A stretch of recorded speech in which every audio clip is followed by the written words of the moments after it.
শীতকালে বাঁধাকপি ফুলকপি খেতে খেতে একদম একঘেয়ে লাগলে বাঁধাকপির এই রেসিপিটা একবার ট্রাই করে দেখতে পারেন, নিশ্চয়ই ভালো লাগবে। প্রথমে গরম জলে বাঁধাকপি একটু লবণ দিয়ে ভাপিয়ে নেব। ভাপিয়ে জল ঝরাতে দিয়ে কড়াইতে দিয়ে দেবো সর্ষের তেল, আর ফোড়নে দিয়ে দেবো গোটা গরম মশলা আর গোটা জিরে।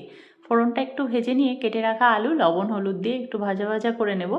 তারপর ঝালের জন্য কয়েকটা কাঁচা লঙ্কা আর একটা কাঁচা পেঁয়াজ কুচি দিয়ে দেবো।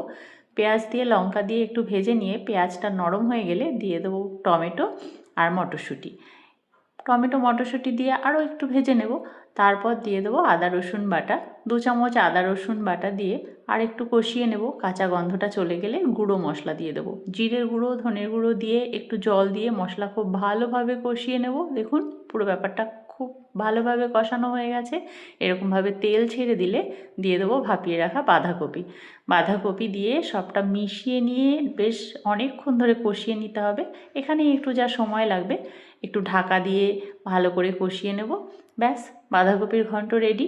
এভাবে করলে কিন্তু বেশ ভালো লাগে খেতে, আর আমাদের বাড়িতে এটা কিন্তু বেশ সবাই পছন্দ করে। আপনারাও ট্রাই করে দেখতে পারেন, ভালো লাগলে জানাবেন। ভালো থাকবেন সকলে, সকলকে অসংখ্য ধন্যবাদ।